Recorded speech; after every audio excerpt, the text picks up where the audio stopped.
What's going on, everybody? Welcome to today's edition of Locked On ACC. We are ready to rock and roll with things. Got to go over that huge NC State Wake Forest game over the weekend. We've got Kenton Gibbs from Locked On Wolfpack here to break that down. Talk about the rest of week 11. And then finally, some basketball action. How did the teams do around the conference? More importantly, mid-majors are starting to look a little bit better than we thought, I suppose. So let's have that conversation now.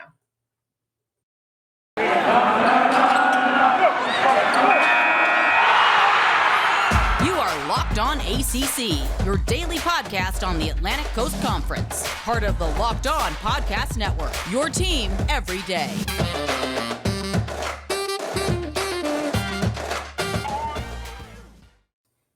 What's going on, everybody? Thank you for making Locked On ACC your first listen each and every day. Kenton Gibbs from Locked On Wolfpack in the building. Kenton, how you doing?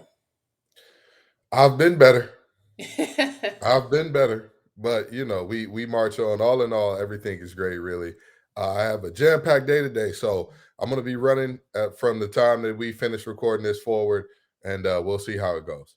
No doubt. Well, we have a lot to go over, jam-packed indeed. This whole episode is full of good content. Let's start with that Wake Forest NC State game. The Wolfpack went down to Winston-Salem to take on the Demon Deacons, and it was quite the showing. Of course, it was never going to be easy for NC State, but they absolutely had a chance to stay in the game. Unfortunately, they did not come away with the win. Before we talk about the score and break down all that stuff, what were your immediate thoughts going in? Did you feel like it was a very winnable game for the Wolfpack? Yeah, I said a long time ago, or not a long time ago, I said after the Miami loss, every game that NC State has going forward is winnable, but they're also all losable. There's not, if somebody told me there's a world where NC State loses all of them, I wouldn't say, oh, you're a liar, you're a filthy, I can't believe you you must be out of your mind. Does Devin Leary go missing? Is this a what was that movie where Damon Wayans got kidnapped? He was the star player for the Lakers and he got kidnapped by a Celtics fan. Is that what's going to happen here? But at the end of the day, the reality is all the teams that NC State has left, they have things that they do well enough to beat NC State, and that Wake Forest showed it.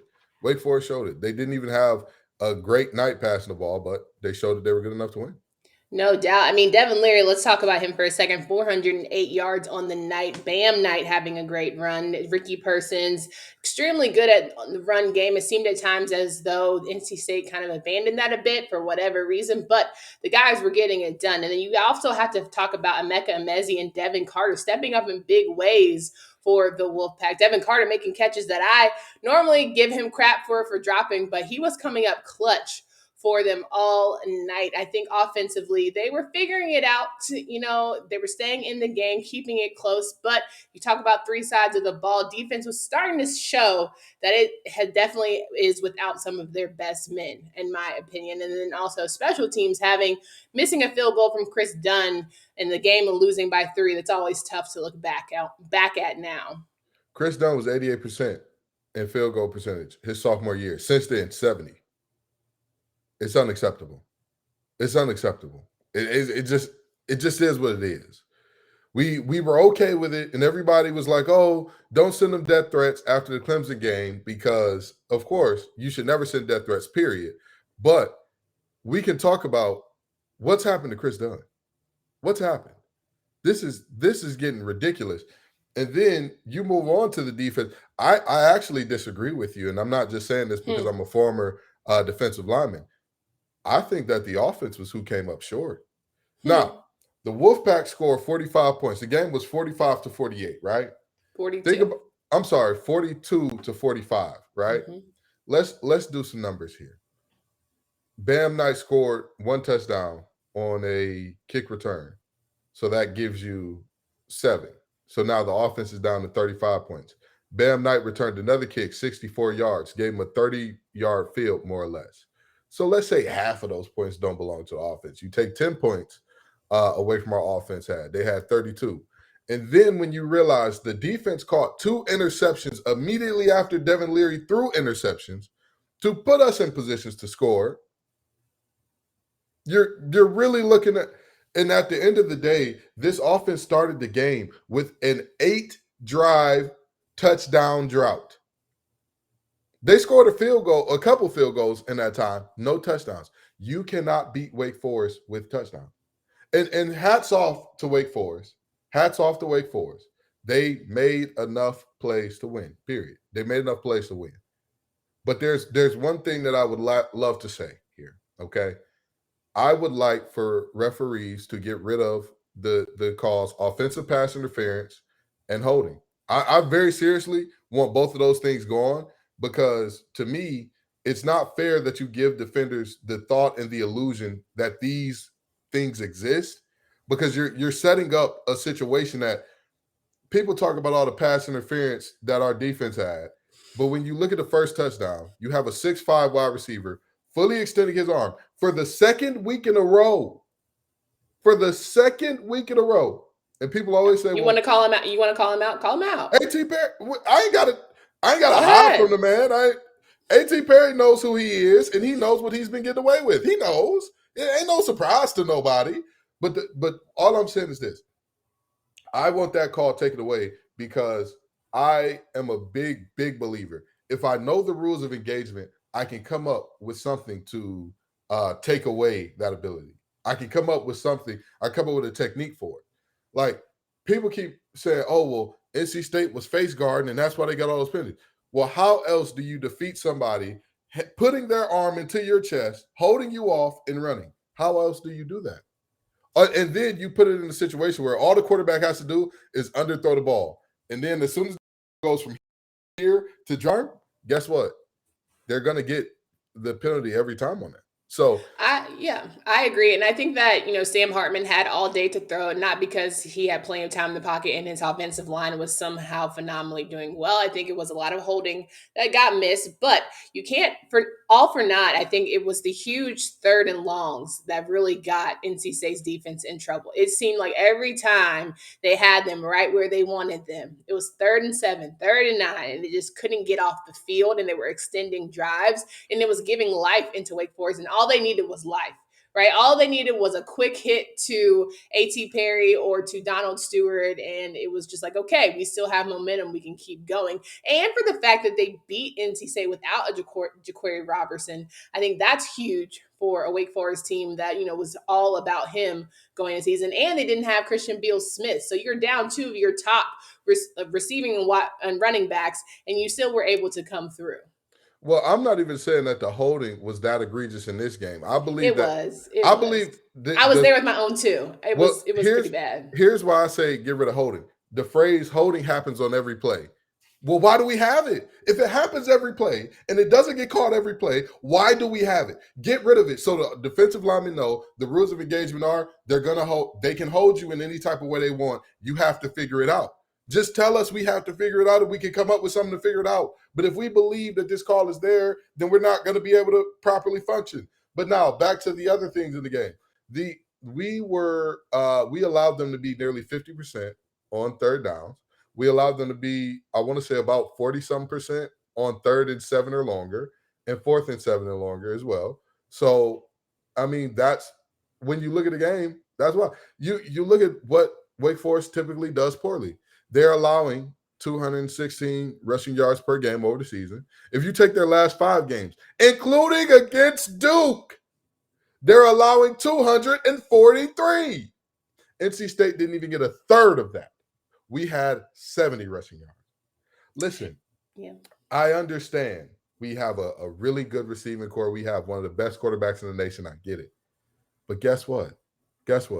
Sometimes I wonder, because I think at this point in time, we can all accept NC State is this tough, hard-nosed, blue-collar football team. That's not who this team is. You cannot run the ball against a team in the bottom 10th percentile in stopping the run in the country. You couldn't run the ball at all? You couldn't do nothing? Okay. Well, to me, that's going to coaching decision. That's not necessarily players, right? Because it's not an inability to get it done. But 74 rushing yards on the day compared to Wake Forest's 116. But if you look at passing yards, 408 from NC State and 290. So Sam Hartman did not have a great game. 3 interceptions on the night. So when I say there was absolutely a chance for NC State to win this game, I'm not BSing you guys. And I think that when it ultimately came down to was this third downs, 10 for 19. That's what Wake Forest was able to do. And it wasn't because they figured it out and somehow their receivers finally found a way to get open. It's half the time, to me, it was NC State inability to get off the dang field.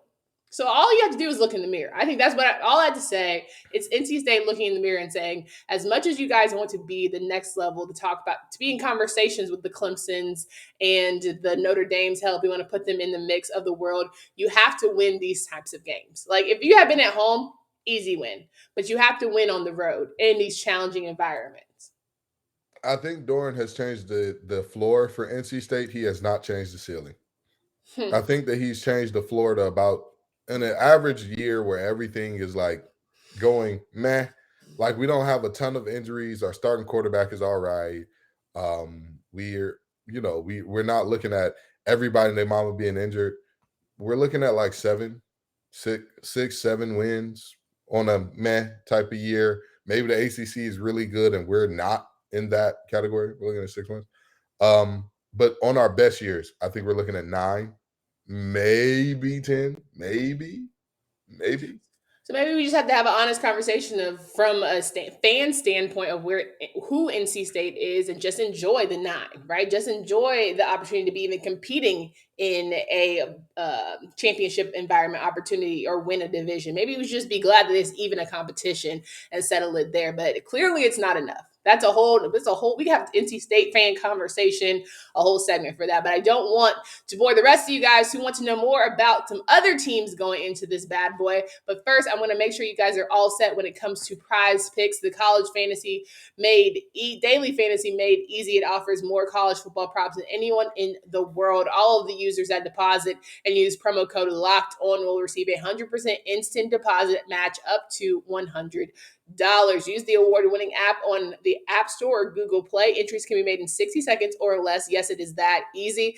PrizePicks is safe and offers fast withdrawals, so don't hesitate. Check out PrizePicks.com using promo code LOCKEDON or go to your App Store and download the app today. PrizePicks is daily fantasy made easy. Ken Gibbs here from Locked On Wolfpack. Clearly, there was a big game over the weekend. The Atlantic is all in favor for Wake Forest. They are the only ones that are in their way. They have to travel to Clemson this weekend. Of course, NC State will play Syracuse. And now, Week 11, let's recap the games really quickly. Started with Carolina and Pittsburgh on Thursday. Then you had Clemson playing UConn. Clearly, it was going to be a drought, although it was a little shaky there at times for DJ Uyunglele. Then you have the Louisville-Syracuse game. Lamar Jackson getting his name forever etched into, is it KFC? Which one? Is it Yum Yum? I want to say that's KFC. No, that's Papa John's stadium, isn't it? Yeah, that's Papa John's. I'm sorry, I'm hungry now. I'm hungry now. I don't know why.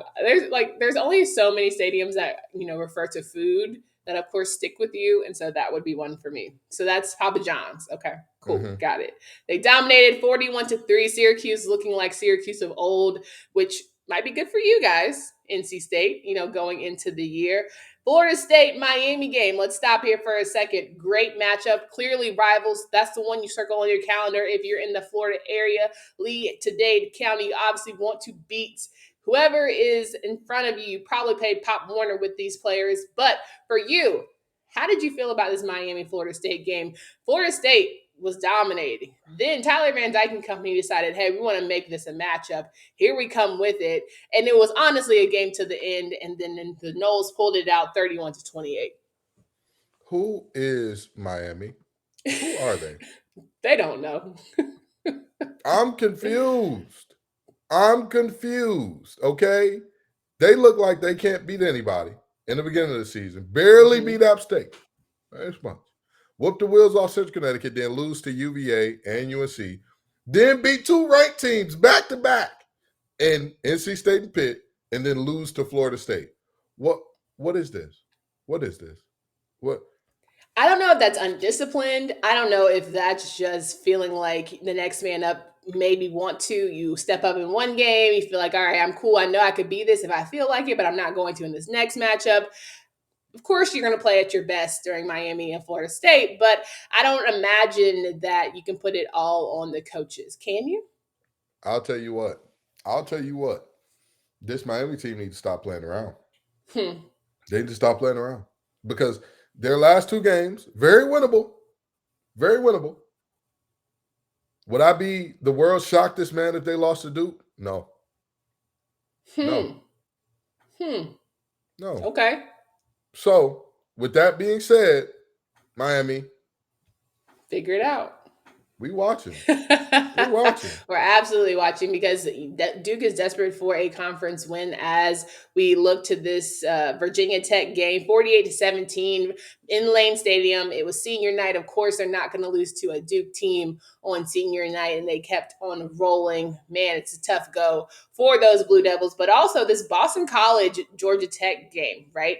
Boston College pulling off the 41-30 win, now 6-4 and are bowl eligible. So to me, with a season that started out so promising, only to have your win knocked out of you because Phil Dracovic went down, to still be able to have a Dennis Grosel maintain enough to win a couple, to have Phil come back, 5 touchdowns on the day, and you're bowl eligible.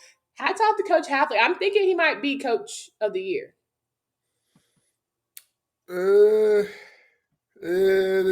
I don't know how you could not. Who else would it be? I don't know how you could not give it to Dave Clawson. I don't know how you could not give it to Dave Clawson. I mean, listen, this is no disrespect to anybody else, but I don't see how you can say, well, there's been a better coach that's done more with less this year than Dave Clawson. But Clawson doesn't have any slouches. Well, sorry, defense. Okay, never mind. I take it back. Again, Sam Hartman, A.T. Perry, Ja'Cory Roberson, Donald Stewart, Christian Bill Smith. Okay. And 16 yards rushing per game. Okay. And then found a way to stop a team that in the beginning of the season, first 6 games, 153 yards. Or no, they were 150 or 170. One of those two. Either way, well over 140 yards. Well over, either way. You found a way to hold them to 70? Yeah, that's tough. I mean, at the end of the day, you've got to give them credit. You've got to give them some love, and I understand that Chandler Zavala was hurt and all that, but hey, he did what he had to do. But let me tell you something about this Boston College team, okay? Because I think that NC State fans are going to be rooting for Boston College in a way that we have not seen in a very, very long time. We're going to be rooting for Clemson in a way that we have not seen in a very, very long time, because apparently there's still some hope or chance that NC State gets in, but they're going to need all the help in the world. And I'm sorry, not you know what? Yeah, it is Boston College. So the fact of the matter remains simple, though. This Boston College team has gotten exponentially better with Phil back. Phil Dracovic is a very quality quarterback, and he's shown it. This team has instantly got better with him in the lineup. So all in all, when I'm looking at what Boston College is or is not, he is the base of the house. He's the foundation. He's the load-bearing wall. And when you knock him out, the house kind of crumbles. And that's just the reality. And that's okay, because I think he's going to come back for another year, and we can probably get hype again, and I can build up my hype on Jeff Hafley once again, which is perfectly fine with me. A new team to make the division a little crazier. I'm going to tell you this. You starting to sound like you do a DJ with Coach Hafley. Talk about, I'm waiting for a breakout. Listen, 6-4. I'm not. Okay, whatever. It's fine. I'm hype on him. I know that Coach Hafley is exciting. I know that he's a high energy guy, and he gets the energy is infectious. It gets into everybody. You don't think he's a good coach? All I'm saying is, listen. All I'm saying is, I think that he has come into a massive amount of hype, and everybody said like, "Oh, the Atlantic better be on the wall." That's the team. That's the team now. They got a quarterback. Had Phil not gone down, they absolutely would be in the conversation. Oh, okay. We If clearly need Peyton to have Wilson, just a division if Peyton conversation. Wilson didn't go down, we may be a one-loss team right now. But here we I are. agree. We can't. You can't have. At the end of the day, everybody can play ifs and buts. But if ifs and buts were berries and nuts, squirrels would never starve. And here we are in Ooh, the you world that we got us live in. there. Here we are in the world that we live in. I mean, Sure. if De'Aaron King didn't go down, what would Miami be? I think. But you're talking about Jeff Hafley in the future. So like you're gonna get to the point where we're saying that I think Coach Hafley has promise, but you're saying it's not the case. Oh, I'm not saying that he doesn't have promise. I'm not saying that. I think DJ has promise. I think DJ in a couple years, I think And on he that could be. note, and now I know you're lying. Now I know you're No, lying. very Nope. seriously. I think that DJ in a couple years, I think DJ could turn into something dominant. I think that people have expected from Clemson, if you are the starter, you are supposed to step in and complete 65 to 70% of your balls, have Yeah. a 4-to-1 touchdown interception ratio, Yep. and be able to do a little something with your legs right off the bat, because that's what they've seen from Taj Boyd at the end of his career, Deshaun Watson for all of his career, and Kelly Bryant a little bit. He didn't possess all those things, but guess what? Kelly Bryant got benched for Trevor Lawrence, who did do all those things. So they were expecting that out of DJ. That's not the normal progression of quarterbacks. That's not how it goes. You look at any quarterback. That Devin Leary a couple years ago, was he what he is now? No. Sam Hartman a couple years ago was benched. Like this is what Phil Jakovich a few years ago. He transferred because he couldn't win a job. These quarterbacks, Kenny Pickett a couple years ago. I mean, the fact of the matter is, people. So you're just proving my point that DJ is finally gonna have that breakout game. Thank you so much. Thank you so much. And on that note, I gotta get it in. All right, people. If you have not yet, I promise you should try Built Bar, the best tasting protein bar ever. It can oftentimes be hard to find some good, delicious treat after a good workout. So strongly encourage you to find this to try this 100% real chocolate Built Bar with 100% of goodness. I promise you, it's low carb, low calorie, low fat, and high in protein. All the healthy benefits and being delicious on top of it. Another great thing about Built Bar, there are so many mouth-watering flavors, including coconut, raspberry, mint brownie, and more. This month, Built is coming out with new limited time flavors every 3 to 4 days. So check out their website. You don't want to miss out. Use promo code LOCKED15 to get 15% off your order. Use promo code, again, LOCKED15 for 15% off at Built.com. Wrapping up today's show with Kenton Gibbs from Locked on Wolfpack. And no, I'm going to let you finish your thought here because clearly you want to hone in on the point that what? I mean, I think that my point has been made in going forward, and people can look at it and say, at the end of the day, I think that Jeff Hafley has come into a lot of hype, and I think that he can be good. Overhyped?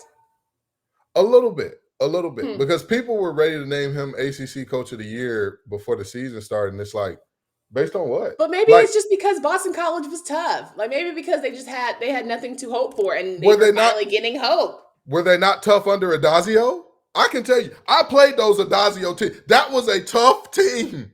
That was a hard-nosed team. Let it out. Okay. When you saw that extra lineman check into the game, you turned into that TikTok. What y'all done did? I can't say the word, but you know the TikTok, the one where they fake the TV being broken. Listen, the team, Boston College has always been tough, but I'm just saying, people acted like he was going to come in and be a 10-win guy right away. All right. And this is big hater Atlantic, and this is big Atlantic Division hater energy to me. Again, this is listen, big Atlantic Division hater. And I said that the coach of the year. I said the coach of the year was out of Atlantic. This is why you have to. This is why you have to give Kenton a segment rundown because he's gonna go on this tangent. Ain't nobody talking about Jeff Hafley. That's not on the script. We on basketball now.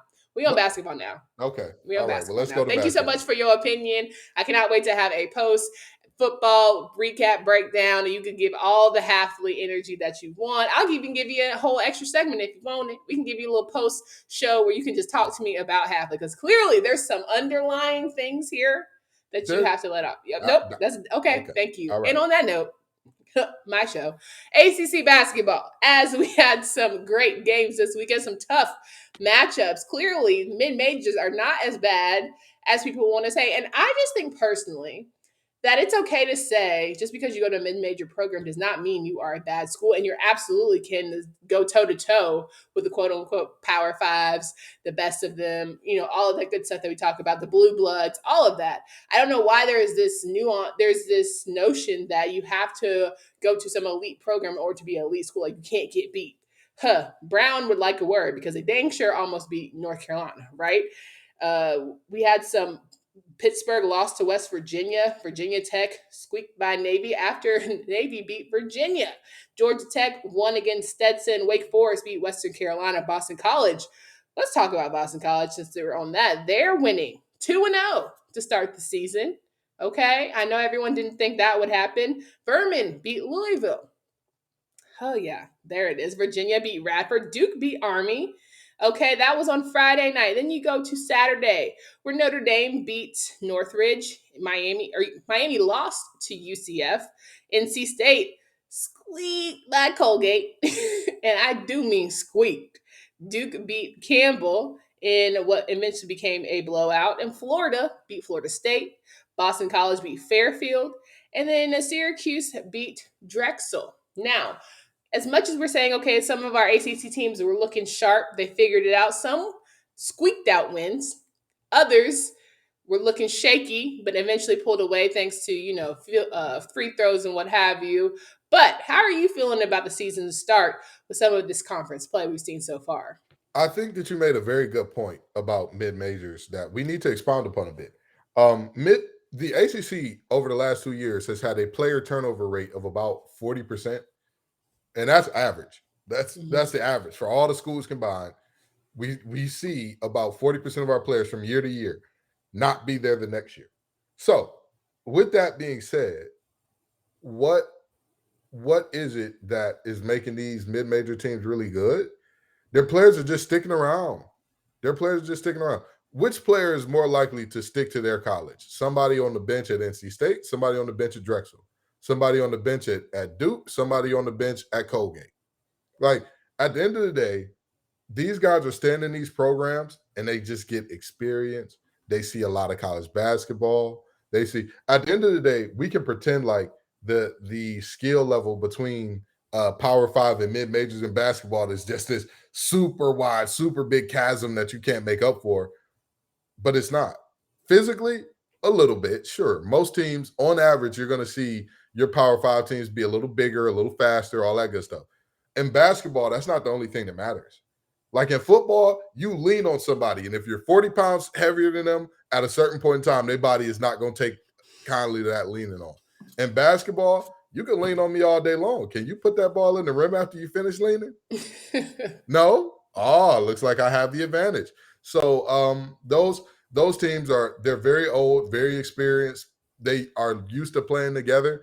And it becomes a thing where the longer teams stay together, you get more of a family atmosphere than like players one and dones where it's like a contract killer mentality where it's like, hey, I like this guy. He's cool, but I'm still leaving you in 5 months, bro. Like, do not get too attached to me. We are not going to be like, who told you I was contributing to society vibes? That was not what I was I think from a recruiting standpoint, that's why a lot of people try and pickpocket people from the same AAU style programs or, whatever, what have you, guys who have any sort of relationship with each other, because it makes a little bit easier when it comes to having to play these 6-month contracts, like you said, when it comes to playing at these D1 schools. Absolutely. And those players know, like, all right, in our system that we ran is very similar to what we run here. This is how he likes to cut. This is how he's a sniper. This is how where he likes the ball to be put after he comes off screens, et cetera, et cetera. But it's rare that you find that. I mean, it's so when we talk about mid-majors having so much success against Power 5 this year, I mean, it's very simply too much turnover. As teams get later in the season, we'll see less of it because then teams have played live action games. 30 of them, 20 of them, whatever the case may be. You're later in the season. But right now, this is team's first live action against somebody else.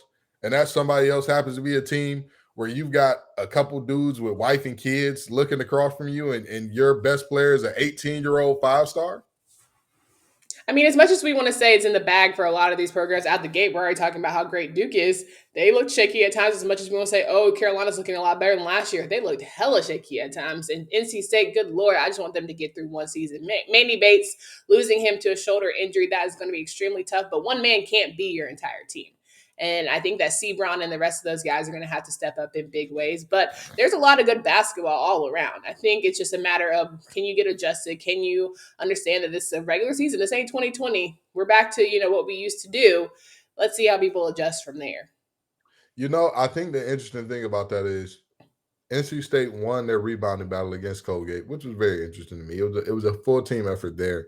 And also, players are coming into their roles. They're going to grow into their roles a little bit, because I think right now, Casey Morsel is feeling like, oh, I'm who Devin Daniels was for last year's team. And truth be told, that Jaquavian Smith kid, he kind of fill it up. So, but he's not the only guy in the conference who, Florida State, the way they got beat by Florida, again, they need to figure out what their roles are. They need to figure out, okay, who am I on this team? What is my role on this team? And from there, you'll grow and you'll get better. But again, it's early season. And in college basketball, early season doesn't really matter much. So no, it doesn't. Figure it out, keep it going. For sure. Kenton Gibbs, always a pleasure to have you on the show. Thank you so much for joining. Please remind folks of where they can find you, follow your work. Always great to be here. You can find me on Twitter at LO_Wolfpack. You can find Locked On Wolfpack wherever you're listening to this podcast right now. And you can find me on Twitter at TGIF_Kenton. That is my personal page. So you will get the person Kenton, not the sports journalist. No doubt. Guys, come back tomorrow. JJ Jackson in the building. We're going to go over some more Duke basketball, but more importantly, week 11 in the bag for some of these teams. What does this mean for bowl eligibility? What does it mean for division play? But let's also look to week 12. So there's a lot of good games there. So you don't want to miss that. Rest of the week should be rolling just about the same. Look forward to having you then. Candace Cooper and Kenton Gibbs. Until next time.